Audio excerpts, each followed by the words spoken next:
salah satu strategi kita ya, bagaimana menumbuhkan hijau green ini menjadi backbone bisnis kita.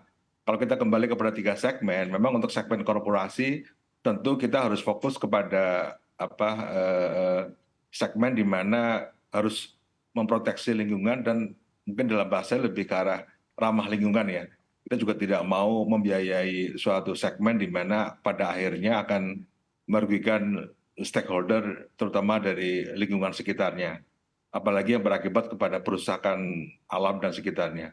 Terutama yang bisa kita detailin adalah contoh seperti pembiayaan kelapa sawit tentunya harus memiliki yang namanya sertifikat ISPO dan lain-lain.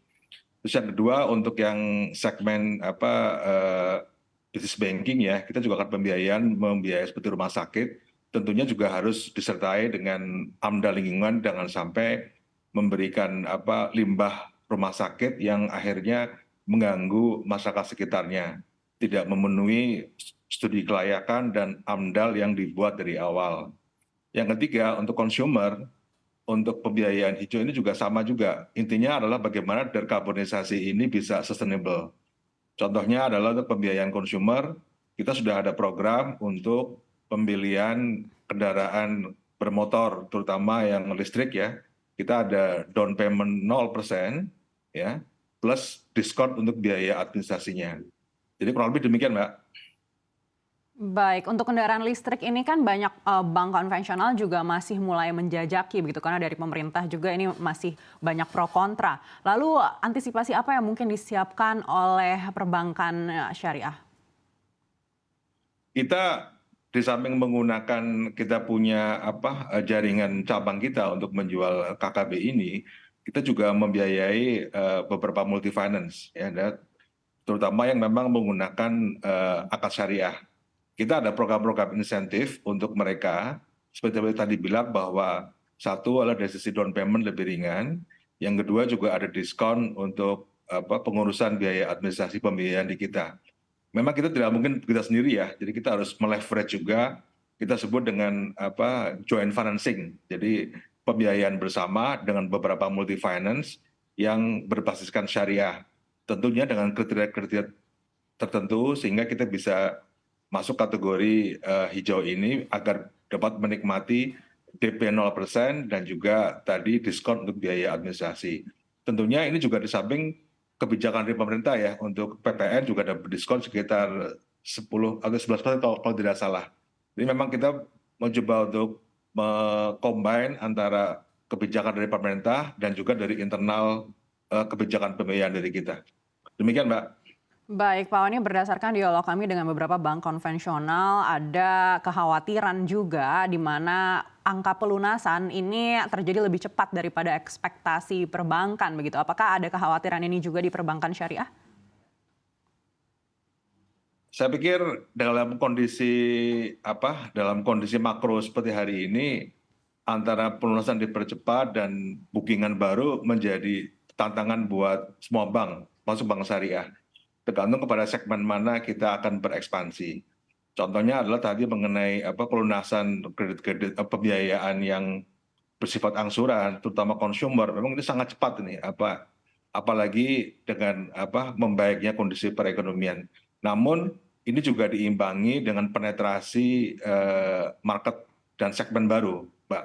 Jadi ada dua yang kita lakukan adalah, satu adalah melihat productivity segmen yang kita miliki, yang kedua adalah melakukan ekspansi market yang tentunya tetap menjaga kaedah-kaedah pembiayaan yang prudent. Demikian, Mbak. Baik, dan seperti apa target Bank Syariah untuk pertumbuhan outstanding pembiayaan hingga akhir tahun 2023 ini? Secara overall, kita review kemarin di kuartal pertama masih on track. Artinya dari sisi pembiayaan maupun dari sisi pengumpulan dana pihak ketiga. Untuk dana pihak ketiga memang kondisinya tidak banyak sekali tantangan ya, dengan beberapa pesaing dari bank syariah dan juga dari bank konvensional, karena memang secara overall dengan naiknya suku bunga di market tentunya akan berpengaruh juga kepada kita punya cost of fund. Jadi kemarin di review di quarter pertama secara overall kita on track. Adapun untuk yang demikian sebenarnya tahun 2023, secara overall kita memang pertumbuhannya tidak agresif karena kita juga harus melihat kondisi makro. Yang kedua juga dari sisi repayment capability dari para debitur juga menjadi bahan pertimbangan kami. Tapi masih 2 digit, Mbak, secara overall pertumbuhan kami, baik segmen korporasi, business banking maupun dari segmen consumer. Artinya Demikian, Mbak. minim peluang untuk Mega Syariah mungkin akan merevisi target untuk lebih tinggi lagi hingga akhir 2023 nanti? Secara overall biasanya kita review, tapi melihat performance di kuartal pertama kita masih on track, dan sepertinya di tahun 2023 semester 2 ini masih banyak opportunity yang masih bisa kita garap. Ya, seperti tadi kita diskusi di depan bahwa ada beberapa segmen-segmen tertentu yang memang sangat uniqueness. Ya, jadi itu sebagai salah satu backbone kita, menjadi segmen kita, menjadi fokus kita untuk pembiayaan sampai dengan tahun 2023. Dan semoga harapan kami adalah kalau di US juga pertumbuhan inflasinya sudah mulai mendekati angka 2%, diharapkan secara overall juga akan berdampak kepada penurunan suku bunga. Jadi kita melihat tren dari inflasi di Amerika sudah mulai turun ya. Jadi kalau sudah mendekati 2%, otomatis secara tidak langsung akan ada perbaikan dari sisi suku bunga di market. Sehingga kita juga bisa lebih bergairah lagi untuk memberikan pembiayaan yang lebih prudent tapi terbatas ya. Tapi dengan catatan memang tidak ada shock yang sifatnya makro yang mempengaruhi overall dari cost of fund kita. Demikian, Mbak.